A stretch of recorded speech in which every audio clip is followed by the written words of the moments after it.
Y'all, Hermès is out there fighting for their lives. The luxury brand is freaking out and hitting back with lawsuits against the very Chinese factories that just pulled the curtain back on one of their biggest kept secrets. And let's be real, the fashion world is shook. Here's the kicker. These aren't random counterfeit operations. These are the actual manufacturers who've been crafting the same Birkins and Kellys that Hermès turns around and sells for $20,000 and up. And now they're spilling all the behind the scenes tea about how those fancy made in France labels might not be telling the full story. From sneaky production shortcuts to leaked documents and TikToks going viral, this whole situation is exposing some major cracks in the luxury game. Hermès is in major damage control mode, but it might be too late. The truth is out and it's not looking pretty, so let's unpack this mess. Alright, let's rewind to the big lie that kicked this whole mess off. For years, Hermès has been selling this dream of luxury. Bags delicately handcrafted by elite French artisans and charming little Parisian ateliers. Sounds fancy, right? But here's the real tea. New reports and some damning receipts are saying that up to 80% of those iconic bags aren't being made in France at all. Nope, they're being fully produced in China. Not just pieced together everything. We're talking cutting the leather, stitching, threading, start to finish. Then once the bags make it to France, Hermès allegedly adds a little hardware or stamps on them and slaps on a made in France because technically it was made in France, just not 90% of it. So when those Chinese factories decided to spill the beans and back it up with receipts, Hermès absolutely flipped. Now let's talk about Tanner Leatherstein. You know, the guy luxury brands probably wish would just go away. He's not some random TikToker trying to stir the pot. He's a legit leather expert with a solid following, and his whole thing is buying designer bags and literally cutting them open on camera to show what's really going on inside. Tanner's been exposing the truth about these so-called high-end brands for a minute now. He was the first to call out Chanel for ditching real gold hardware and using in cheap plastic coated leather. He's taking shots at Louis Vuitton, Bottega Veneta, and yup, Hermès too. According to him, the leather in these bags isn't much better than what you'd find in a $100 dupe. And the kicker, he broke down that making a Birkin actually costs around $600, including legit leather and solid hardware. I have spent over $100,000 of my own money dissecting luxury bags, cutting them open, analyzing every stitch,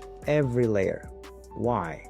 Because I had to know what made those bags. Now imagine Hermès watching all this blow up with viral videos everywhere, people talking, and the truth spreading faster than they can control it. The wild part is that those Chinese factories weren't just making knockoffs, they were allegedly producing the real bags for Hermès, and then turn around and expose the whole operation. Rumor has it Hermès is now allegedly threatening to sue some of these Chinese factories, talking about intellectual property and defamation. At this point, it feels like less protecting their brand and more like trying to clean up a mess they didn't expect to go public. Let's break it down for a second. Hermès pulled in $15.2 billion in revenue in 2024. That's a lot of bags. Now, if it supposedly takes 2 full days to handcraft just one Birkin, where exactly is this magical army of French artisans quietly churning them all out? Because the math isn't mathing. Something's not adding up at all. And Hermès isn't the only one playing this game. Brands like Prada, Chanel, and Louis Vuitton have been doing the same thing for years. They'll make the bulk of a product, like 98% of it, in China, then attach a zipper or sew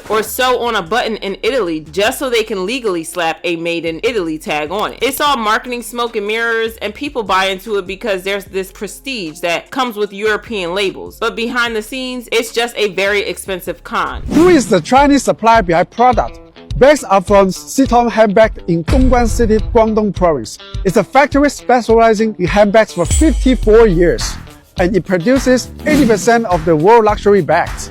Now that people are starting to catch on, resale prices are starting to drop. Folks are realizing they paid $25K for a bag that came from the same factory as a $400 dupe. And Tanner, he's been showing us exactly what's inside these bags. Ones that claim to be full calfskin, but are actually made with cheap PU coated leather. It's got collectors second guessing and buyers straight up mad. Because if Hermès isn't really about quality or craftsmanship, then what exactly are we paying for? Just the brand name, the illusion. Here's the thing. For years, Western luxury brands have sold us this idea that made in China means low quality, but that's just outdated. Chinese factories today are making world-class leather goods. They've got the materials, the skills, and the machines to do it. In fact, a lot of luxury brands are having their products made in the same factories as mid-range brands and knockoffs. The only real difference is the label they slap on at the end. That's it. Western media has really drilled it into people's heads that made in China equals bad and made in Europe equals high class. But when you take a closer look, it's all just clever marketing. These brands aren't about craftsmanship, ownership, their private equity owned machines cranking out overpriced goods for people who don't know any better. And now that consumers are starting to catch on, the whole industry is freaking out, and we have Tanner Leatherstein to thank. See, he's not out here working for any brand or trying to sell you anything. He's just showing his process, breaking down materials, and giving it to us straight. He even cut open his $1,800 wallet collection to show us exactly what we're really paying for. And what did he find? Disappointment over and over again. Most of those bags I cut open,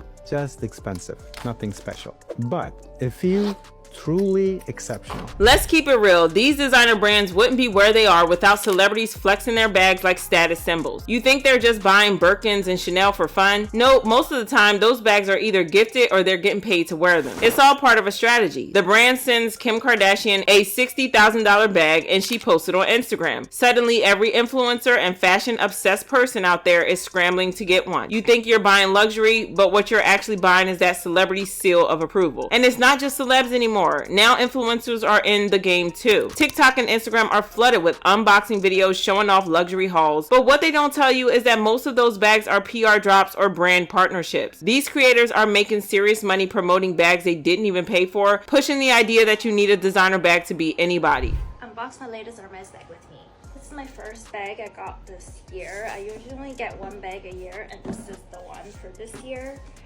And I'm really excited about it. Let's dive into this Birkin game for a minute. At some point, owning one became the ultimate status symbol. But here's the thing, Hermès doesn't just let anyone walk in and buy one. It's not that simple. You have to earn the right by spending tons of money on scarves, belts, and whatever else they sell before they'll even consider offering you a Birkin. That's not luxury, it's more like a VIP club with a heavy price tag. And for some reason, people are still lining up to get in. Let's not forget about the resale aspect. A few years back, people were flipping Birkins like they were hot properties. But now, after Tanner's revelations and those factory leaks, prices are dropping quickly. If the so-called exclusivity is just a marketing trick, the quality is up for debate and the bags are coming from the same factories as knockoffs. Why would anyone pay top dollar anymore? Now, people are starting to panic. Resellers are getting nervous and investors are waking up to the fact that luxury bags might not be the cash cow they once thought. And honestly, this couldn't have come at a worse time for them. Ever since the US hit China with those hefty tariffs on imports, global brands have been forced to come clean. And guess what? Hermès is one of the brands that could feel the most impact. Because when the majority of your French craftsmanship actually comes from Shenzhen factories, you've got a serious problem on your hands. Child, this is a hot mess and y'all best believe that fans are eating Hermès up. They've been leaving comments like, ladies finding out they can get the exact same bag as Hermès Birkin from China for $1,500 and not the $38,000 charge in America. The trade war between China and the US, I'm sorry, but all these exposés have me like, all the luxury brands you people obsess over, even Birkin bags are made in China. Capitalism is wild. My question is, now that you know they're made in China, does it unluxury them? And the Chinese spilling tea on luxury brands is wild. Imagine buying an Hermès Birkin for $38,000 when it actually costs $1,400 to make. The Chanel bag that costs $5,000 is made in China for $50. So satisfying to see the Chinese exposing these luxury brands. This is wild, but y'all let me know what you think in the comments. Would you still spend $30,000 on a Birkin? Drop your thoughts in the comments and then check out this next video.